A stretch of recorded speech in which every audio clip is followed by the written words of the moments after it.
Good morning, everyone, and welcome to the Computer Club's monthly meeting that we have here in Trendle. And of course, we're always welcoming you to our computer lab at the other building, Middleview Lodge. My name is Shelley Goldberg, and I'm the current president of the Computer Club. So we're going to have a pretty complete program this morning. So we'll get started now. If you'll silence your cell phones. And as usual, what we do at these meetings is we cover a few things relating to our computer club first before we get on to the feature presentation for today. We'll be doing a financial report. We'll talk a little bit about the membership in the computer club. We'll talk about the things going on in the computer club and some of the classes that we do. And since this meeting here is open to everyone in Sun City, all residents, we also talk about things going on in the Sun City community. We also talk about the classes that we hold, and those are only open to members, but they are free as long as you're a member. And then we get on to our feature presentation. And after the feature presentation, there's no need for you to run. We have this room actually until noon. So if you've got some quick questions or things that we can handle in a efficient manner, then feel free to come up to the front. If you want to just talk amongst yourselves or ask us some questions, we'll be happy to help you with some quick questions and help. And as always, you're always welcome to bring more complicated things over to the lab, and we'll try to help you over there. And we're open on Mondays and Thursdays from 9 to 12.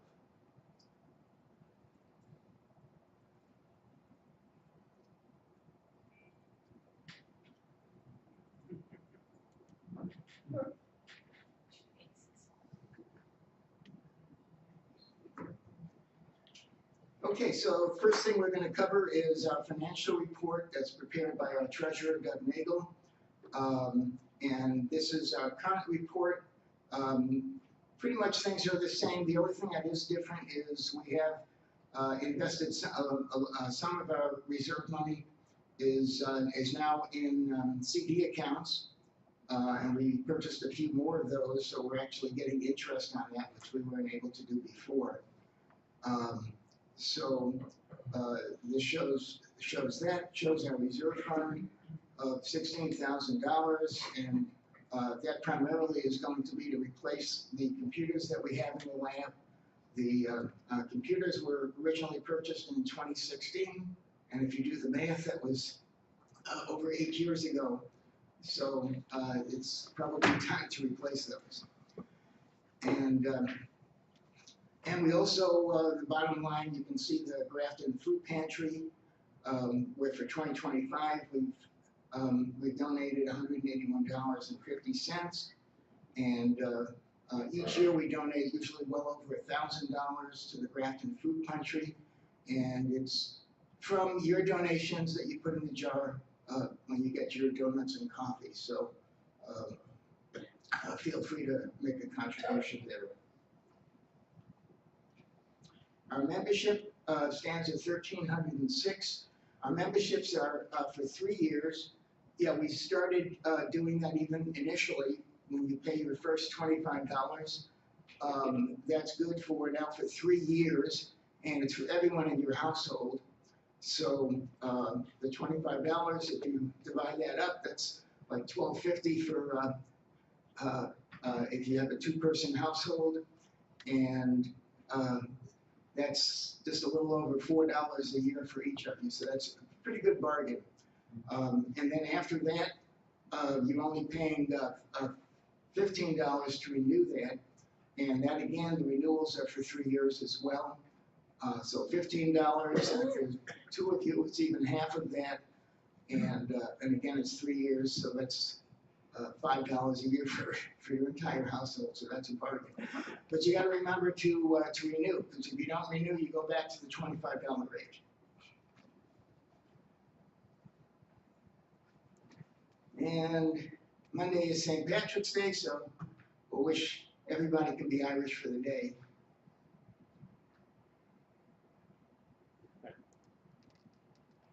And we want to thank all of the volunteers that we have, the people in the back that set up your coffee and donuts, and all the folks that we have over at the lab teaching our classes and helping you out with all your computer problems and phone problems and so forth.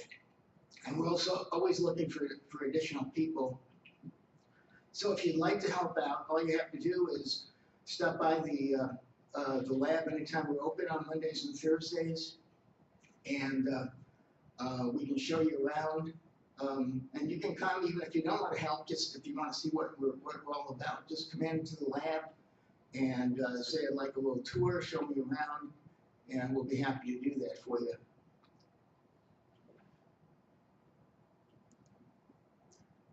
Okay, and the Computer Club, for those who may not be aware, has two sub-clubs.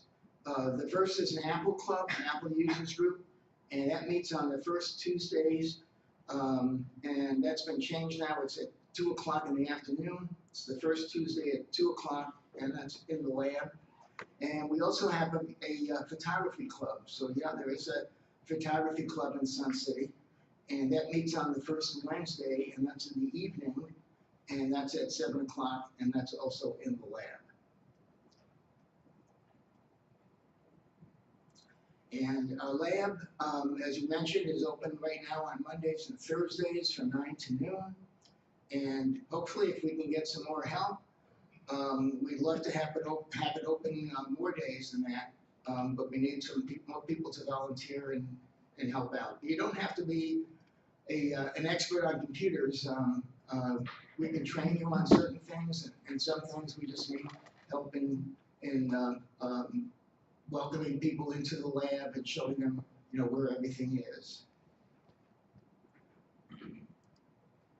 Okay, this is a list of our classes, and if you're a member of the Computer Club, then all these classes are always free, and these are in the lab itself. So on March 14th, and that's tomorrow actually, we'll have a class on Android phones, and Steve is actually going to be doing a talk during that about how to surf the net using your Android phone.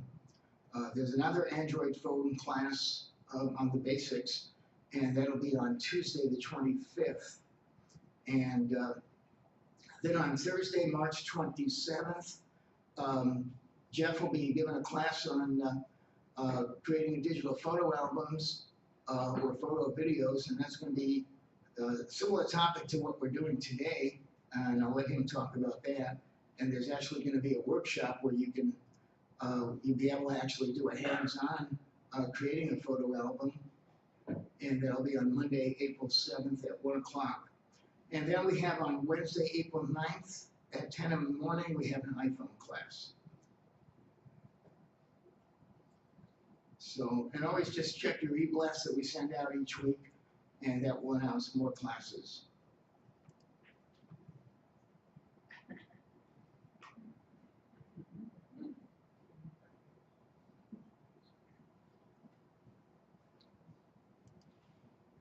And since not everyone here is a member of the Computer Club, and if you're not, why aren't you?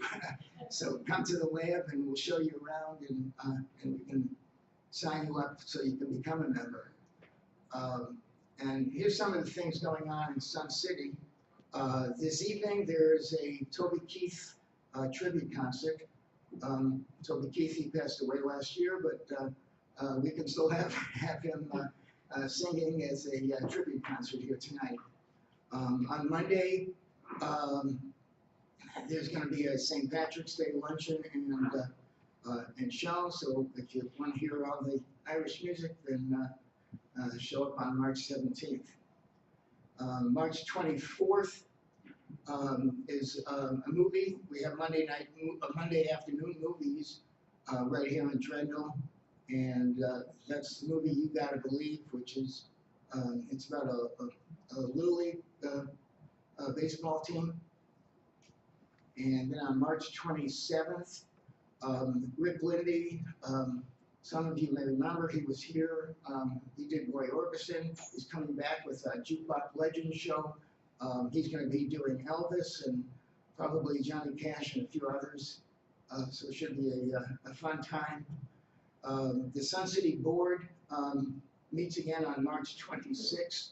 That's in the Birch Room this time, and that's at 9 o'clock. And something new that they're doing on March 31st, at the end of this month, if you haven't yet converted your iPass transponders to stickers, you'll be able to do that right here in Drendel. It's March 31st, 2 to 6 p.m. You don't have to register, just show up. As I understand it, you just have to bring your transponder and your license plate numbers and your driver's license, and they'll get you all set up.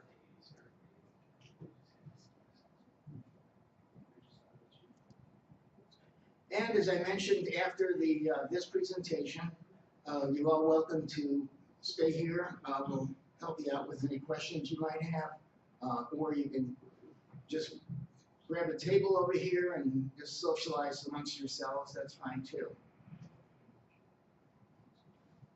So with that, I'm going to introduce Jeff Stipes, who's going to be talking about how to create digital photo albums, videos, and photo books. Jeff? His slide says a lot of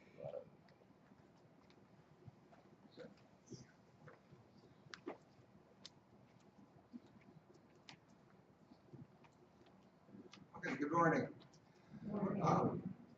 One thing Shelley didn't mention to you, you know what tomorrow is, right? Pi Day? You know what Pi Day is? Yes, circles. I'm going to show you this morning, I'm going to show you what you could do with your current photos as well as with future photos. If you like what you see, or if you're interested in what you see, then on the 27th, as Shelley mentioned in the lab, I'll be doing a demonstration of creating both a digital photo album as well as a digital photo video. People who attend that can then sign up for the April 7th workshop. And the reason it's a sign-up thing is because we can only take 16 people because you're going to need a computer. You'll be able to make a photo album and a photo video of your own. What's nice about making a presentation to a group like this is that you have a history. And because of that, you know what this is. You've seen it, you probably have one somewhere. You know what a ring binder is, and you've probably licked photo corners. I'm sure you've suffered through this. You've created a lot of different printed photos, put them in sleeves. Maybe you've done a photo book with Shutterfly or Snapfish, but even if you haven't, you probably know what they are. However, technology hasn't passed you by, because I'm sure you have a lot of this, photos somewhere up in the cloud. I was telling Shelley, my wife was at the hairdresser yesterday, and the gal wanted to show her a picture of a card which she'd taken out back, and she had her phone, and I couldn't believe the hundreds and hundreds of photos that she was flipping through to be able to show that. Today, we have an image-driven society. You regularly communicate through social media. Mobile phones represent 94% of all photos taken, and in 2024, the number of photos taken worldwide was 1.9 trillion. Saved in the cloud. As a result, you wind up becoming a chronicler of events, things you want to remember and shoot. But what happens is, with these digital galleries, as you scroll through them, you're just scrolling through them and then taking more, and now you've got more photos laying on top of other photos, and they kind of get lost, and what happens to them. So what we're seeing people want to do today, back up a minute. What we're seeing people want to do today is do something about that, and the answer to it, possible answer to it, is creation of digital photo albums or digital photo videos, and possibly photo books. There's many packages that you can buy. There's many packages that are free. you have software that comes with your computer system, whether it's Apple Photos or Windows Photos. You can create photo albums with all these. My preference, and it's just my preference is PowerPoint. Most people have it, and what I like about the PowerPoint package is that it allows me to apply transitions, embedded content, and use different multiple photo albums. But you don't need PowerPoint because every one of those software packages will allow you to create a complete photo album, digital photo album. My intention this morning is to look at 5 things. First one is an indication of what I think makes a good photo album. Then we'll take a look at the digital file formats that are available for you for your photo albums. We're going to look at 3 different ways of making the photo album. We'll take a look at display effects that are available for your albums. And then we'll take a brief look at creating a photo book for print.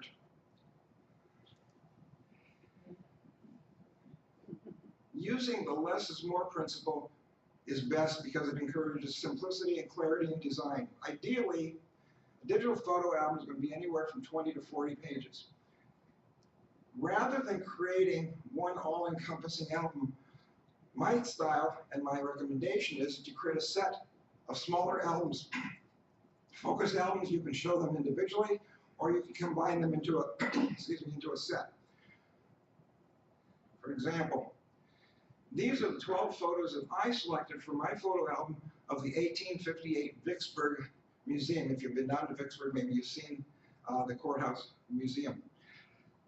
One major benefit to photo albums is it gives me the ability to adjust the photos in terms of the size I want them on the page and where and how I want them on the page. My 12 photos for my photo album for the Vicksburg Courthouse only took 4 pages. It's part of a 6 photo album set that completes my entire Vicksburg shoot. I'll show you a couple of it. This is page 2, page 3, and that would be the last page of that courthouse set. This page probably demonstrates one of my favorite features about the photo albums in that it allows me to take a set of companion photos and enlarge one of them and then put the 2 smaller so I can actually have all 3 together so you can actually see the primary photo and then you can see the complementary photos with it rather than putting them one page after the next. The photo videos you saw prior to the show were created by the Sun City Photographers Group. Each one of those was an average of 25 pages, and they were able to show their entire subject within that 25-page thing. All right, let's take a brief look at the different photo formats or formats for your albums. This would be a project. This would be a PowerPoint project file. With that PowerPoint, you can create the photo album. You can display the photo album. PowerPoint also allows you to make what's called a slide presentation file. The nice thing about that is when you execute it, you don't see the editor. You simply just see the photo album, and it runs until completed. You can save them as PDFs. PDF is probably it's a very reliable way to display. You can save the photo album as that. Regardless of software, hardware, operating systems, most systems can view a PDF file. One of the nice things about the PDF file is it's only about 1/3 the size of what the project file would be, so it makes it easy to email it. The downside to the PDF is that it cannot support any transitions, audio or video within the photo album. These guys create a video file, photo video file, and if you have PowerPoint files, actually you don't need PowerPoint to display them. The Google Slideshow feature will display a PowerPoint video file, as well as you can, for free, gain access to Microsoft Online, 365 Online. When photos are an afterthought, you usually probably don't wind up not having what you need. We're going to take, like I said, we're going to take a look at 3 ways of creating an album. Most applications, PowerPoint, photo, video, any of the ones you saw on the screen, have a feature that allow you to quickly create an album of simple collection of photos related without any real difficulty. We're going to demonstrate that. Photo templates are available for all the software. These are pre-designed album pages, and then you simply can put in your text and your video or your photos that you want. And the third option is creating a storytelling album. Now, I won't fool you about this one. This one is more complex. It takes a lot of work, but it's a worthwhile venture for special albums. So let's take a look at the basic album. Like I said, most of the softwares have a feature of this nature, makes it quick and easy. You open a window, a photo album window, and then from that window, just a matter of clicking on the file or the disk and selecting from your folder the files or the images you want in the album. Once you've done that, then simply pressing the insert automatically puts those pictures into that window for the album. If you want to add more, you simply come up here and add more pictures. If you want to rearrange or delete photos in the album, here's where you do that. Once you've got that done, then you can pick the layout you want, whether you want a picture to fill the entire page, or whether you want to see multiple pictures or pictures with titles. You make that selection. After that, you make a selection as to what you want for a frame. You want a border around it. And when you've done all that and hit create, it makes the album for you. Just that easy. And even if you're going to do a more complex album, this is a great quick start to it. If you're not happy with the album when created and you want to add some more to it, take some things out, it's simply a matter of going back to the edit feature of that window and making that change. Many of the applications that create the album also create by default a title slide. If you don't like that, if you have a photo in here that you would prefer to use for the title slide, then it's simply a matter of deleting the one that the software put in and then adding your title to whatever slide you wanted to create your title slide. Once you have that album done, you can insert text, you can insert other photos, you can insert images. I did this because we would regularly spend a couple of weeks out in Ouray, Colorado, up in the San Juan Mountains. We had friends there, and really a couple times a week we would take the Jeep up into the mountain wildflower fields and do a little cheese and wine thing in the wildflower fields. We're up there, and our friend Ed, and I was shooting pictures of flowers, and he said, "Oh, make sure you get a picture of the miner socks." And that flower is what they call the miner socks. And I thought, well, what the sandhill is that? And he said, well, go over and take a close look at it and take a good smell of it. I never knew a flower could stink as bad as that. So to my picture, I've added the stinky socks just to be able to tell the story.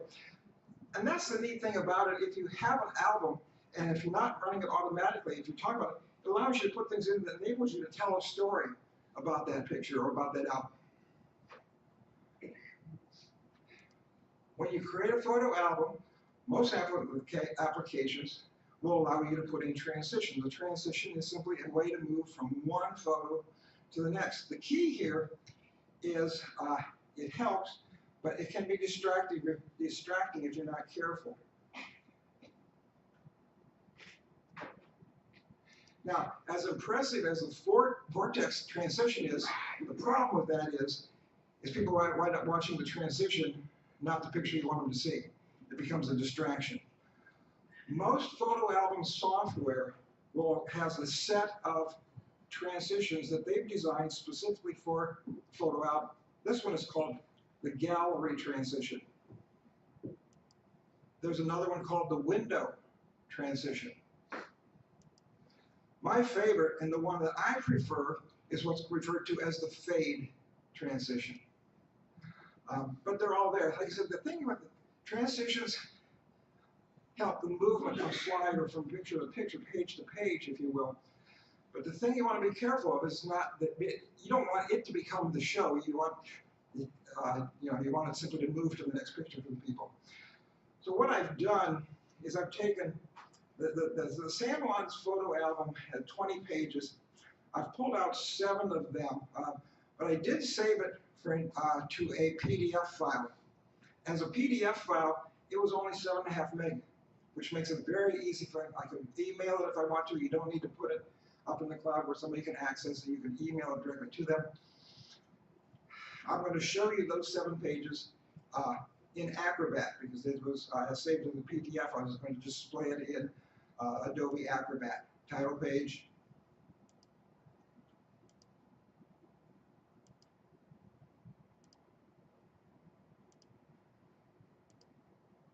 And there we go. So that was the photo album in Acrobat. Like I said, 20, but I showed you 7 of them. The second option is templates. Most applications have templates available, or you can go online and get the template. A template is a pre-designed, has pre-designed pages. They can make a very well done display. I'm going to show you the chalk template that's available. With templates, what you want to be careful about is 2 things. You want to be careful that it allows good contrast for your photos. And you also want to watch out for the amount of graphics that are in there because some of them have so many graphics in them that it distracts from the photo album pictures. But the chalk album,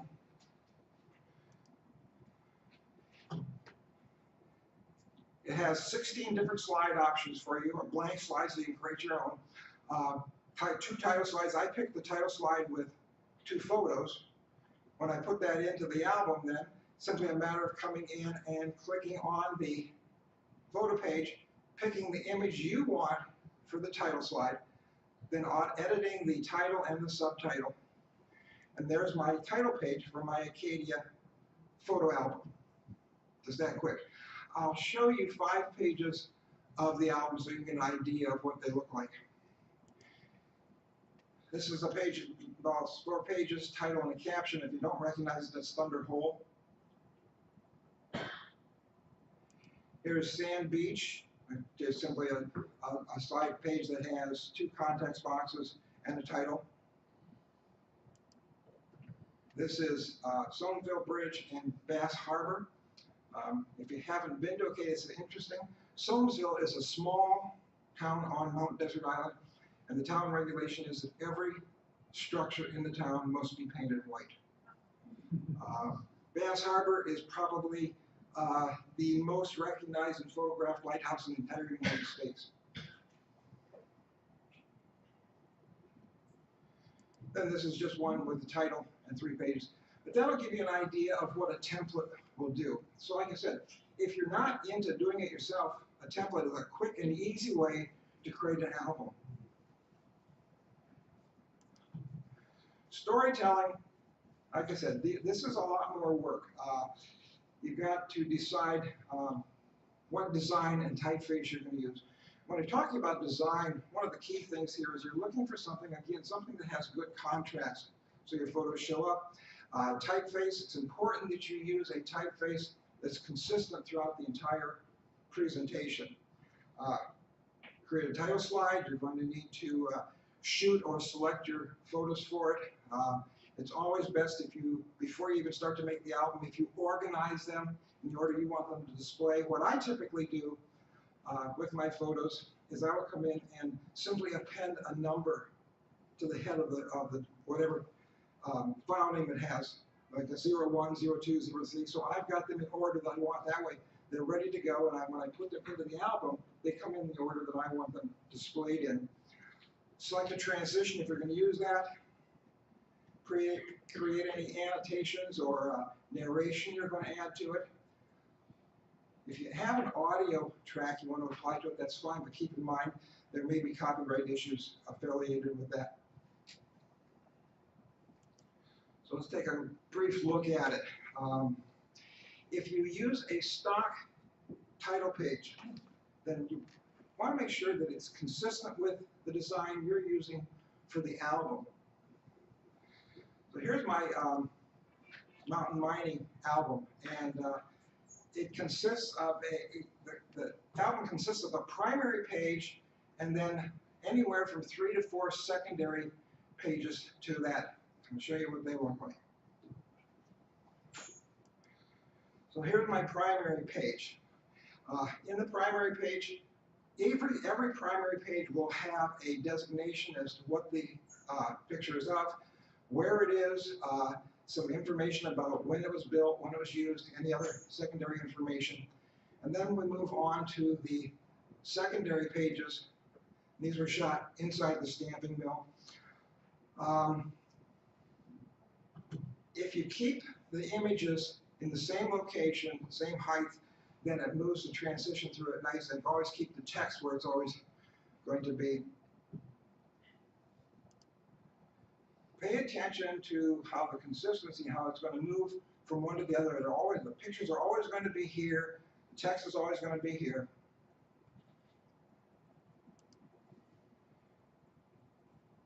And you just move through it. So again, like I said, storytelling albums are a lot of work. It's not something you're going to do with every album, but you're going to have special albums where you want to do that, and it's in the long run, it's worthwhile. I'd like to show you a few of the design effects that albums are capable of supporting.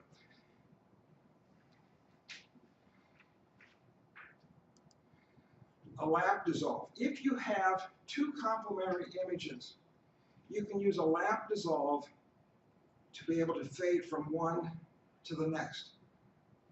So here's State Bridge over in Ashtabula County in Ohio, where they have a bunch of covered bridges. This is a state road bridge, and this is the inside to it. So it's simply a matter of, in the album, putting one image over top of the other, and then setting the top image using the fade exit effect to set up a fade. I set it for 3 seconds. So when you get to that page in the album, there's what you see. Then when I advance, it fades into the second image. So that's what's all that, and like I said, this is something you can't do with a printed photo album, but with the digital, it's very easy to do. You can add narration to your albums if you wish. One of the nice things, and they'll all do it, but one of the nice things that I find about PowerPoint is that PowerPoint allows me to add a narrative to every individual slide. So I'm not trying to create something that syncs with the whole run of the album, but as you go to slide, there is a narrative piece that goes with that. If you're going to do that, it's well worth your time. I mean, granted, the microphones in our computers have gotten a lot better, but it's well worth your time to buy a plug-in microphone or a good headset, just because the audio is so much more improved if you use that. This is the Stanley Hotel. Stanley Hotel, built by Freelon Stanley, opened on the 4th of July in 1909. Located in Estes Park, Colorado, the hotel sits at an elevation of 7,500 feet in the heart of the Rocky Mountains. Upon entering the hotel, you will see the elegant stairway leading to the upper floors. To the immediate left of the stairway is the registration desk, where you can see the unique keys to the guest rooms. To the right of the stairway is the hydraulically operated 1909 Otis elevator that was installed in 1916. In the lobby is a Model R Stanley steamer. Freelon had a fleet of 21 mountain wagon steamers, each capable of carrying 8 passengers.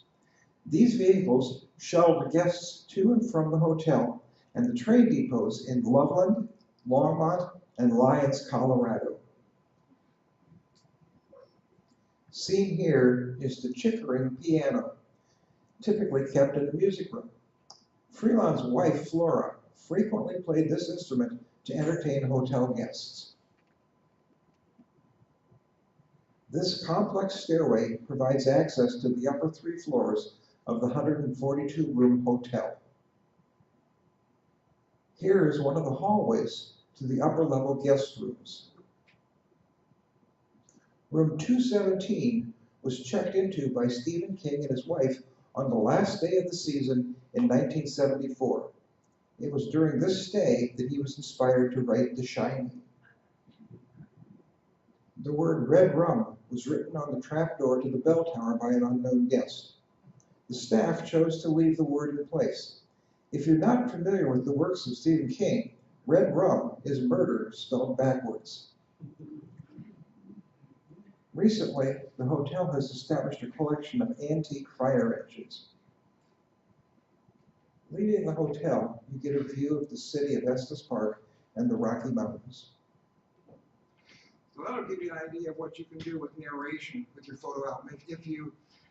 We would do this when we would send something back when we were on travel for the kids to see, and to be able to, instead of typing a bunch of text about things, we could just put a little audio narrative with each one and explain what we had seen and what was there. If you remember that slide earlier about photos, the number you take, and then we find that the average user anymore is going to shoot anywhere from 5 to 10 video clips a week. If you've shot video clips of things, one of the nice things about photo albums is you can embed the video clip into your photo album and make it a part of the photo album. I'm going to show you part of an album that was created for the College Fund, and we had a alternative energy research, and we built a ethanol-run Mustang and electric drag. So I'm going to show you just a little bit of the photo album that we used for promotion purposes, just on the electric, on the ethanol Mustang. And like we've talked before, it's got not only the picture, but then it's got some text, and it's got an icon in for a sponsor. Here's the students working on the onboard computer. The engine in it was donated by Dana and converted to 100% ethanol. And here it is.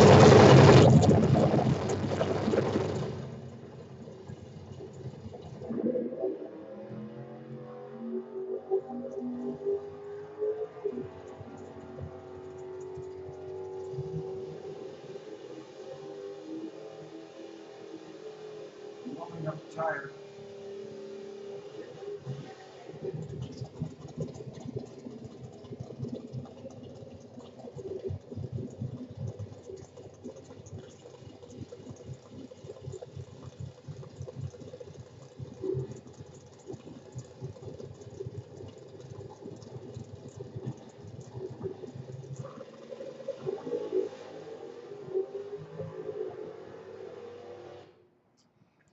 You would be surprised at how easy it is to include that video clip into a photo album. It's really just a matter of about 2 clicks of the mouse.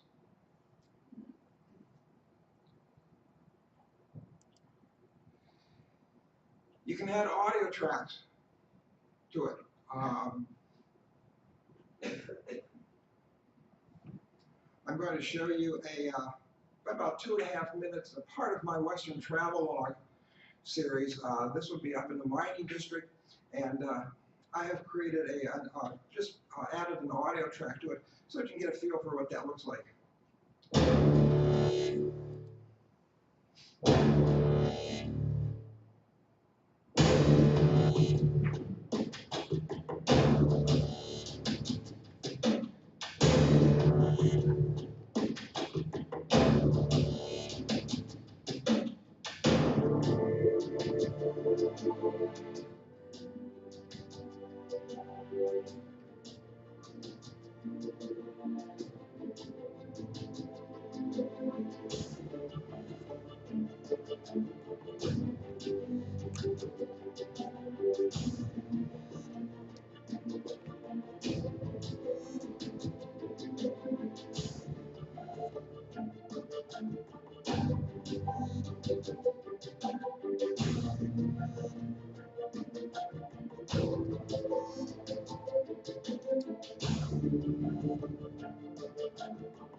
That'll give you an idea of what you can do with an album. It doesn't, you don't have to, but any album that you've made, you know, you can always automate it, save it as a photo video, add an audio track to it. The issue with audio tracks is you have to be careful because it's copyright issues. If the audio track you want to put in the video is something that you own, that you've purchased, it's fine to do that for your personal viewing. But if you distribute it to somebody else, then you've just violated the copyright law. What I do, what I find works best is I use some royalty-free sites. The two that I like are Bensound and Freestock Music. And these are sites where you can get audio tracks anywhere from 1.5 minutes to 6 minutes. And by adding a royalty-free audio track, usually what you have to do is give them credit in the title slide to it. But by doing that, then now you can give it to anybody. You can put it on the cloud for your kids or whatever people to see, and you're not breaking a copyright law. Okay, I mentioned that I would take a quick look at printed albums. Many of the softwares allow you to be able to create an album that you can print. I don't know if you're familiar with it, but if you look at PowerPoint as an example, there's 2 different slide sizes in PowerPoint. And PowerPoint made these slide sizes so that they would be printable on either legal size or standard paper. That's basically what drove the slide size. And all you need then is print it, and you've got some double-sided photo paper. Here's PowerPoint as an example, and it's in its portrait orientation. What I'm showing you here is a couple pages that I created for my Covered Bridges site. And just a matter of there's what it would look like. And then just a matter of printing those. And like I said, you can you can print them on 2-sided photo paper and create your own printed photo album if you want, or you could take it up to Jim Pierce at Downtown Photo and he can print it for you. But so if you want a printed photo album, you can make your own. You don't need somebody else to do it for you. That's about all I've got, unless you have any questions. I'll remind you that the demonstration is on March 27th in the lab. So if you want to come in, and what I'm going to do is I'm going to demonstrate the creation of a photo album, start to finish, and the creation of a photo video, start to finish. If that interests you or you think you want to pursue it, you're welcome to sign up for the April 7th. And the reason we're doing a sign up is because you need to be at a computer, so we're kind of limited. On the April 7th is a hands-on workshop where then you would have an opportunity to actually make your own, make a photo video as well as a photo album. So unless you have any other questions or have any questions. Okay. You got any questions, folks? No questions? Wow. How about that? Hey, Jeff? Yeah. Could you take more than 16 if people brought their own computer? No, because it's going to be important that we're all working on the same software. Okay. And the PowerPoint that we use for that is on all of the machines. Okay, well, thank you.